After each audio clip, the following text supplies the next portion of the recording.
Good morning, Good morning, ma'am. ma'am. Morning, ma'am. Good morning, ma'am. Morning, ma'am. Everybody. Today is Monday, November 8th, 2020, and we are here to raise awareness to our dear students about mental health through integrating mindfulness approach. So I am Miss Lovely of Guidance and Testing Montevista, and as part of this team, we are so excited to organize this event for you, especially of course with the esteemed support of our college president, Dr. Christy Jean V. Caniera, and our ever supportive branch director, Dr. Karen V.S. Redoblado, DTM. And we are now broadcasting live in our YouTube and through our Zoom teleconference through the help of our ICT coordinator, Mr. Norman Takasan, and together with the Bites Club. So the details of our YouTube link can be found in the chat box or in our FB page. So feel free to see messages in our chat box and shout out to all our students in CVSC Montevista and all levels who keep on entering the Zoom conference for our exciting webinar today. We are all excited to learn and looking forward to start this week for a new perspective about mental health. And please be reminded that this is a two-day set webinar. Today will be the first part, and the next week, November 16, will be the second and last session. Our speaker. So hello to our early birds. I'm sorry that we are experiencing internet struggles, but we will keep on admitting you guys just to keep entering in our Zoom call and requesting all prime players to please encourage your classmates to attend this webinar watches for you. So as of this morning, we have registered um, 52 participants. Thank you so much for taking interest in our webinar. I hope we're all on board. Time check, it's already 8:46 a.m. Okay, so this we bring you the webinar Integrating Mindfulness to Everyday Life. So I will give to you few reminders for our dear participant. So, Mom Lady, can you share screen? The friendly reminders.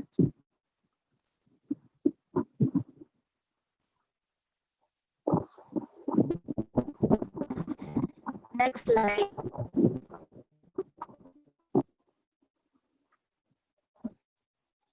So I think we are also experiencing good, so I will just proceed with my audio. So we will be recording this event, and this will be posted to our all social media accounts for guidance and testing updates. We encourage all of you to please follow our official FB account, CVSC Montevista GTO, or www.facebook.com/cvscmontevista.gto. So hello, good morning everyone. Once again, we are now officially starting our program. So let me hand over our webinar to our official moderator, Miss Maria Therese Tomas, our English 4 student. Yes, good morning, everyone. I am Maria Teresa Tomas, your host for today. So good morning. So we're about to begin. Just a few reminders. So I would like to ask your cooperation in completing this webinar. So kindly mute your microphones to avoid interruption. Thank you.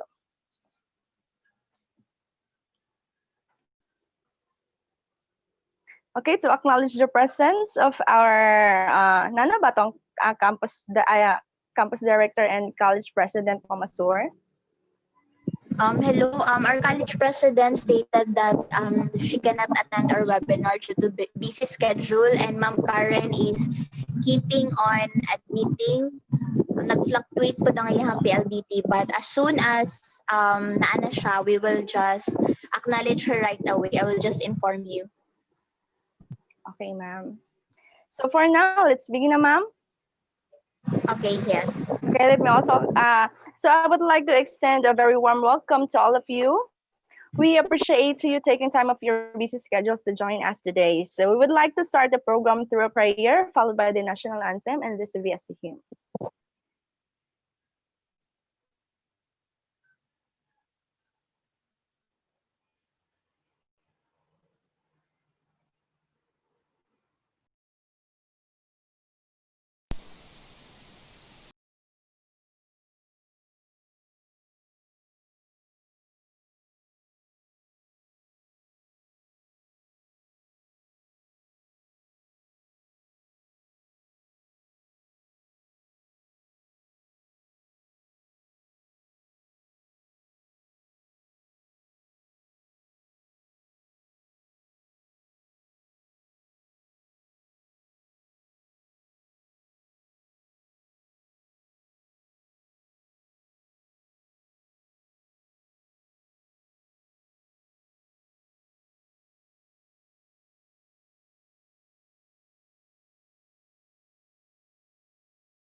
Okay, good morning. So, welcome to our Integrating Mindfulness to Everyday Life, a webinar about mental health. So, since wala pa man ang ato ang campus director and president of the college, we proceed to the introduction of our guest speaker this morning. So, for the introduction of our guest speaker, may I call on our guidance and testing coordinator, Ma'am Lovely B. Azur, registered psychometrician. Thank you very much. Our campus director has trouble with internet connection. So, Hello, ma'am. Nana si Ma'am Karen po. Hello po. Nana si Ma'am Karen. Nandyan na. Yes, ma'am. Nana, ma'am. Nana, ma'am. Okay. Proceed tayo sa Okay, let me acknowledge. Okay, let me acknowledge the presence of our campus director, Dr. Karen Gay S. Redoblado. Good morning, ma'am.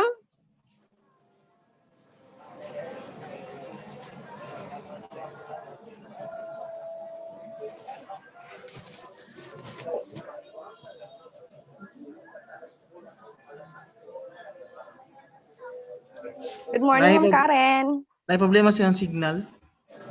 Okay. Okay, Mama Sir, so let's proceed to the introduction of the guest speaker. Okay, thank you very much. Asan can you share in the slides po?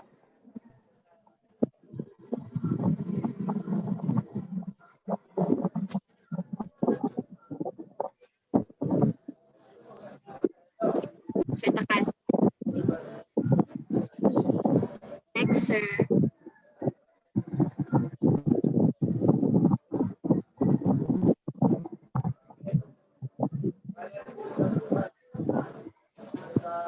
Okay, thank you. Before I start, I will have a friendly reminder for all our participants. Please mute your microphone to help keep background noise to a minimum and make sure you mute your microphone when you are not speaking. So have your video on unless you are experiencing connection issues, and keep your comments helpful and considerate. If you have questions, we have open forum after the discussion and you are free to ask relevant questions. So answer the evaluation form after the webinar so that you will have your e-certificates after. So now I had the privilege to give to you the introduction of speaker. Sir Takasan, can you please forward the PowerPoint, please? Okay. So this speaker is a member of the Psychological Association of the Philippines. He completed positive psychology, resilient skills in time of uncertainty. Also finished the World We Make 2020 offered by the Center for Healthy Minds at the University of Wisconsin-Madison and Healthy Minds Innovations.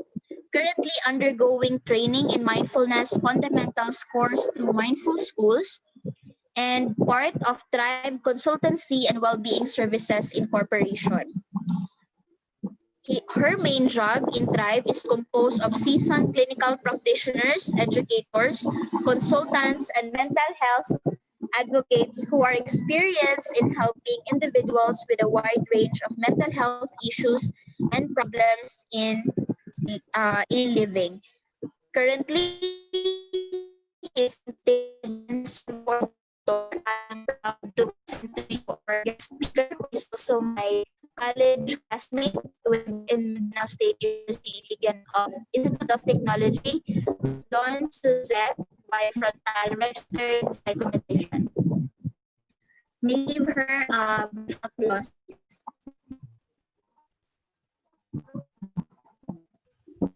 Hello, good morning. Hello, everyone. Hello, everyone. So good morning. It is such a wonderful privilege to be with you today and to talk about mental health.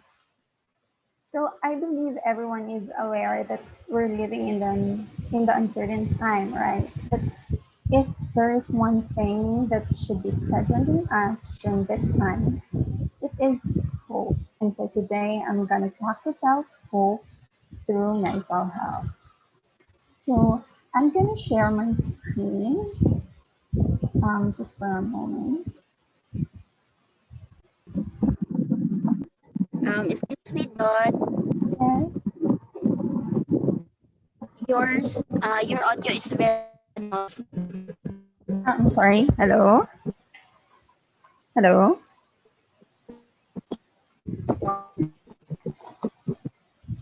Hello. Hello. Okay, I'm gonna try my. How about that one?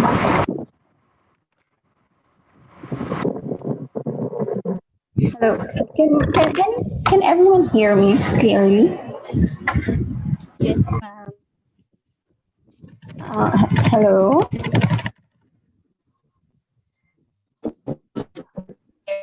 Yes, ma'am, we can hear you po. Medyo ano lang po sa background po. Medyo mahina po yung boses niya po. Oh, okay. How about this one? Yes, ma'am, okay po. Okay na po. Okay. All right. All right. Okay, so I'm gonna share my screen before I start. Oh. Um. I think I cannot share my screen because it says host disabled participant screen sharing.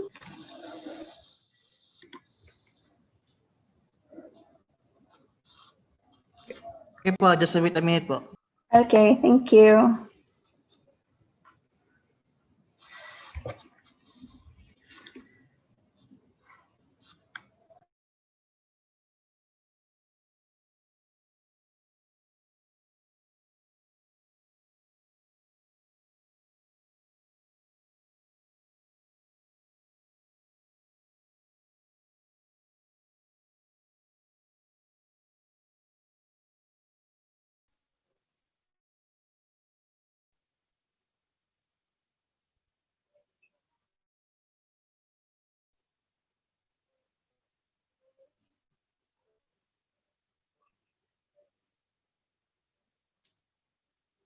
Okay, ma'am, can you please try now, ma'am?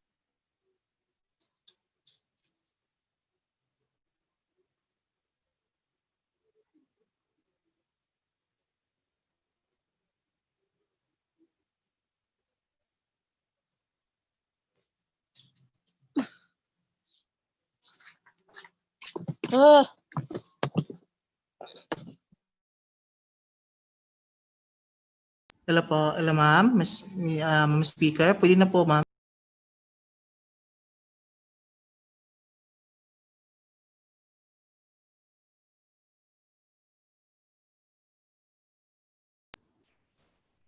Can you try po, ma'am, to unmute? Hello. Ayan. Okay now. All right. Thank you. Okay, so now I'm gonna share my screen. Okay. Mm-hmm. Oh. All right. So can you see my screen now? Yes, ma'am. Okay, all right. So again, thank you very much for having me for today's webinar, and special thank you for my very dear friend, Lovely, and thank you also for the moderator, the mga tech na helping me. And so yeah, so today we're gonna talk about mental health 101. So you know, time it's very uncertain. So it's also important for us to really develop a good mental health. And so today we're gonna dig deeper about what is mental health, how to develop mental health, what are the techniques, like how to develop mental health. So before we start, I would like to ask, um, how are you feeling right now? Like, do you feel sad? Are you stressed? Are you hungry, sleepy, excited? So, you can type your answer in the chat box. So, okay, go guys. Share your thoughts and let's see.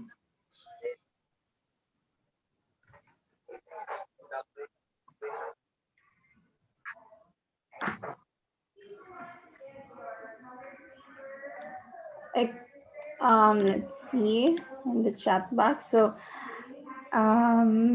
happy, excited. I'm good, happy po. Yes, that's so good to know. Stress. Oh, my stress, my bless. Fine, happy, mentally stable. That's great. A little bit nervous. Bakit ka nervous, Christine? Okay, so anyone who wants to share pa? Really fine. Okay. Okay. Happy at the same time worried. Quite stressed, but manageable. That's good. Glory to God. Yes. Okay lang po. Happy. All right. So most stress. Okay. So a lot of you guys are happy, stress, less. That's good. Okay. So thank you. Thank you for sharing. Okay, so before we start, I want to give you some takeaways. Ano ba yung mga takeaways natin for today's webinar? So we have only 3 takeaways for today's webinar. So the first one is embracing the importance of mental health. So what is mental health? Like, kaano ba ka-importante ang mental health sa panahon ngayon? And not just for this time, but we do not know for the future, right? So, yeah. And then the second one is better insight about stress and its impact on mental health. So, okay, sa mga sumagot dyan ng stress sila, today we're gonna talk about stress and how it impacts mental health. So we're gonna learn about that today. And then the third takeaway is learning micro practices to well-being. So techniques, practical techniques, kung paano ba natin ma-achieve si good mental health. Okay. So we all have mental health, right? So just as we all have physical health. So how we feel can vary from good mental well-being to difficult feelings and emotions, or even to severe mental health problems. So ano ba ang mental health? What is mental health? Mental health is a state of mind characterized by emotional, physical, and psychological well-being. So it is a capacity to establish constructive relationships and cope with the ordinary demands and stresses of life. So mental health can be affected by biology, by life events like loss of a loved one or breakups, for example, and then family history of mental illnesses and other environmental factors. So let's take, for example, see environmental factors, the COVID-19 pandemic. So basically, if you have good mental health, then most likely you can manage the stress that comes from the pandemic. Because everyone knows naman, diba, na grabe yung stress na dala ni pandemic, na dala ni COVID-19. But if you have poor mental health, most likely we are vulnerable to anxiety, depression, and whatnot. So if we have poor mental health, we easily develop anxiety, like you cannot function well, for example, ganon. And so basically, if you have good mental health, this will lead to a good mental well-being. And in contrary, if you have poor mental health, then of course you will have poor mental well-being as well. So, ano ba yung mental well-being na sinasabi ko? So, mental well-being is the ability to cope with the daily stresses of life, work productively, interact positively with others, and realize our own potential. So, for example,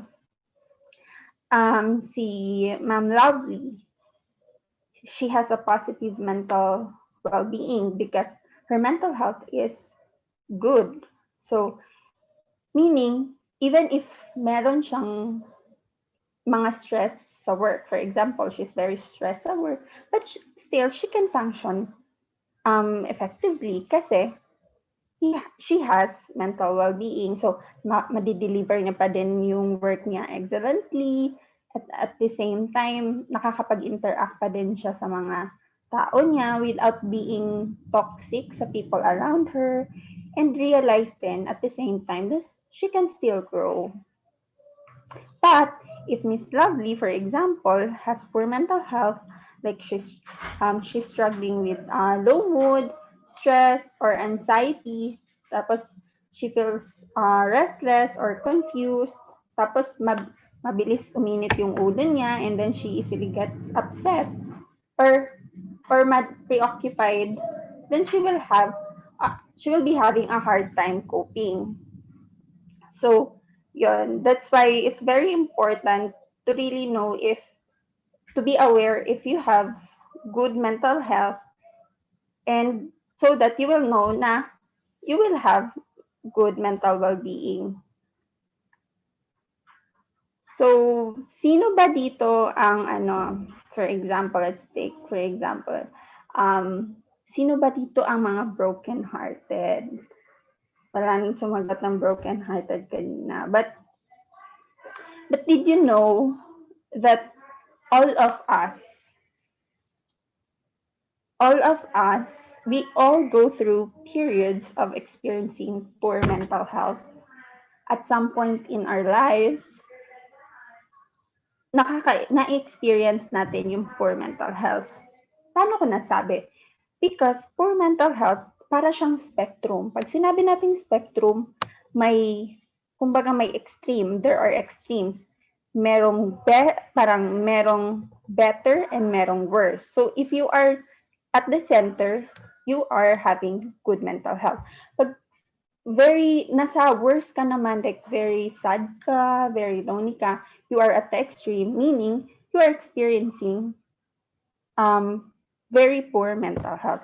Well, on the other edge, if nasa very happy ka, very ecstatic, yung sobrang saya-saya mo, that you cannot even function well na, then you are having also a poor mental health. So poor mental health doesn't only mean na sad ka lang, ganon. It also means that sobrang happy mo, then parang hindi ka na nakapag-function well, then it's also a sign that you are having poor mental health.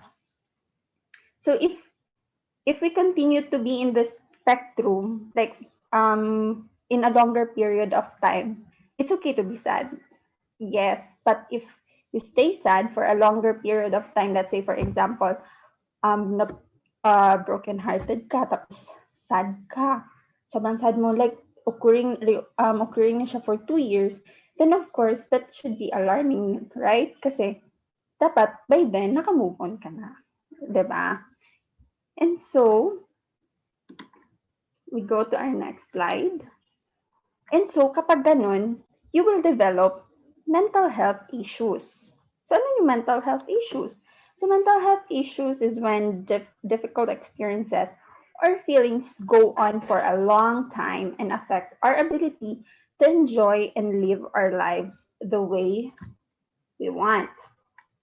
So yan, yung sinasabi ko kanina na for example, you are broken-hearted and then hindi ka pa nakapag-move on, iyak ka pa din ng iyak, you're still crying even if let's say 2 years na ang lumipas, sobrang down pa rin, depressed ka pa din. So this will lead you to develop mental health issues. So and then kapag ganun, you should ask for for help sa professional. So you might receive a specific diagnosis from your doctor or just feel more generally that you are experiencing a prolonged period of mental health. So of course, it's very important that we address the issue right away so that it will not aggravate us, it will not aggravate your feelings, and then kasi kapag you are experiencing you are struggling mentally, then eventually lalabas din sa behavior mo. And also the sad thing is that it can affect people around you. So okay, This one, our next slide is we have a trivia time. So did you know that 1 in 10 children and young people will experience a mental health problem so before the age of 16? So that's 3 students in an average size class. So, di ba po sinabi mo kanina that we all experience, we all go through periods of experiencing poor mental health. Yes, we are. But then this applies to those people na struggling now with that they are having mental health issues. So this applies etong 1 in 10 children and young people.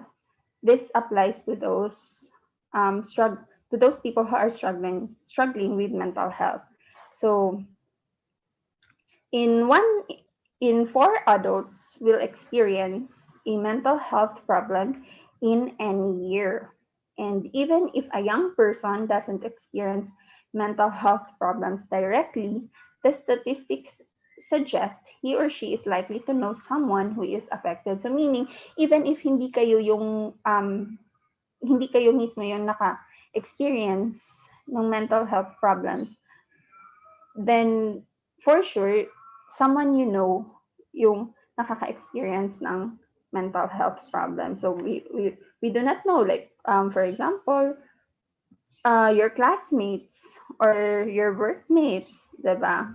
So people we know, they may experience mental health problems. So nowadays, parang, or before pre-COVID, parang it's very, parang pag sinabing may mental health issues ka, sinasabing baliw ka na, 'di ba? So that's what we call the stigma. So ano yung mental health stigma? So according to the American Psychological Association, stigma is the negative social attitude attached to a characteristic of an individual that may be regarded as a mental, physical, or social deficiency. Basically, stigma is when someone views you in a negative way. So because you have a distinguishing characteristic or personal trait that's thought to be, or actually is a disadvantage. So for example, yun, yung sinabi ko kanina, if sinabing may mental illness ka, like for example, you have paranoia. Paranoia is a mental illness. Pag sinabing paranoia, nire-relate na nila agad yun as someone who is baliw. Or yung nakikita nyo sa, for example, another example is yung nakikita nyo sa mental hospital. Diba? So, they have episodes, tinatawag natin siyang episodes, like, nagiging violent sila, and then, that's mental health problem then. So, tinatawag natin silang baliw. So, most of the time, hindi yung mindset natin, uy, huwag tayong lumapit dyan kasi baka masaktan tayo. We might get hurt if we go near to that person, diba? Which, that is really a stigma. So, another example, let's take a physical example. A person who has, let's say, skin problem. Tapos sasabihin mo, uy, wag kang lumapit dyan kasi baka mahawa ka. So, diba, that's a negative stereotyping. Although that person has a disadvantage, yes, that person has a skin problem, but if another person says na wag kang lumapit dyan, then nagkikreate na siya ng stigma. So according to the statistics, 9 in 10 of young people who experience mental health problems say they have experienced stigma and discrimination as a result. So yes, this is very high, 9 in 10 of young people. And then nearly 3 in 4 young people with mental health problem fear the reactions of friends, of course, because when we are young, we like to be like we like to be approved sa ating mga friends, right? So we want to be like I belong. Yun yung word, 'di ba? Parang I belong to these friends. So that's why we really want to have the regard of our friends.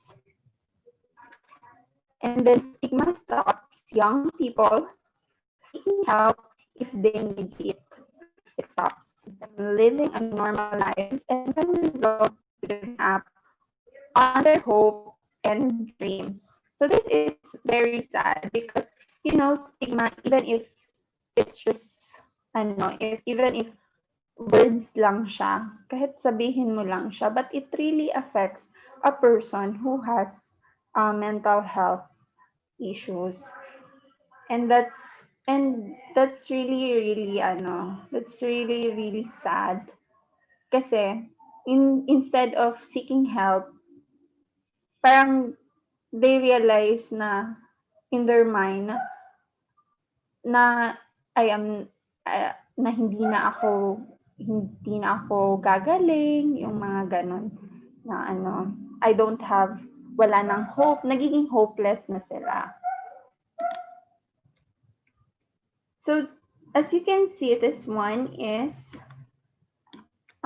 this illustration is the game of life for a young person with a mental health problem. So 9 out of 10 young people will receive negative reactions to their mental health diagnosis. So for example, na-diagnose ka na may anxiety. So makaka-receive ka ng negative reactions sa mga either your family, your friends, your workmates, or the people around you. So this one is for the young people. So it starts in school. So negative reactions most often come from friends. So 70%, and teachers 40%. And then when we go to the school or college, 40% sa mga young people stop going to school or college. And then 30% sa mga young people are put off joining groups or club. And then 57% have fear of negative reactions. Kaya they stop applying for jobs, and then 32% stop applying for further education. And lastly, this one is ultimately 1 out of 4 will give up on their hopes, naging hopeless na sila, dreams, and for some, their lives. So, in other words, they end up or nagsisuicide na sila. So, our words are very, very important talaga in building people. So especially those who are experiencing mental health problems. So as much as possible, we need to encourage someone, especially those na may mental health problem. Okay. So now we're gonna have pop quiz time.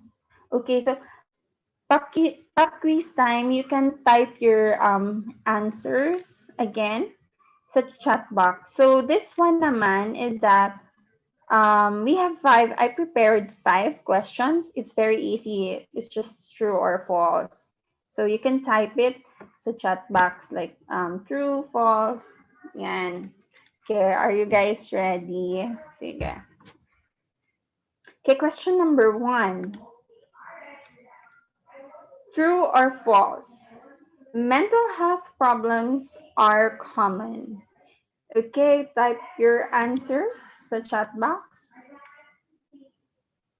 Type your answers sa chat box, guys. mental health problems are common?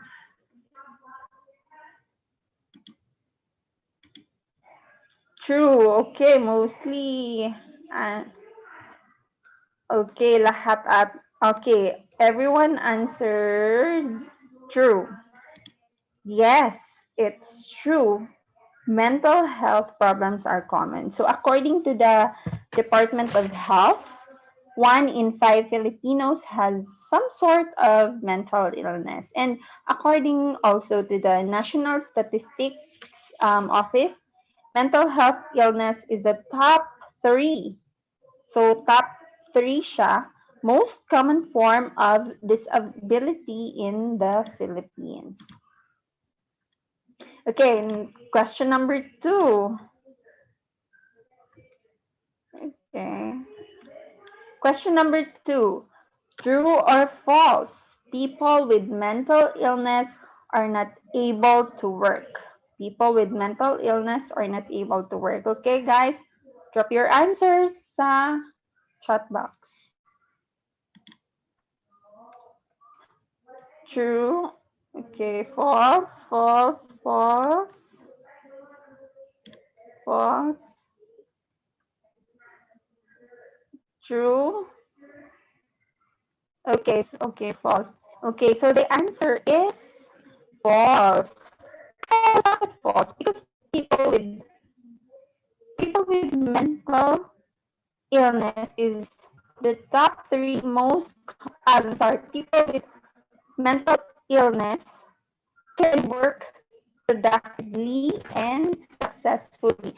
Actually, we all probably work with someone experiencing a mental health problem. We do not know. Maybe classmate natin or workmate natin, diba?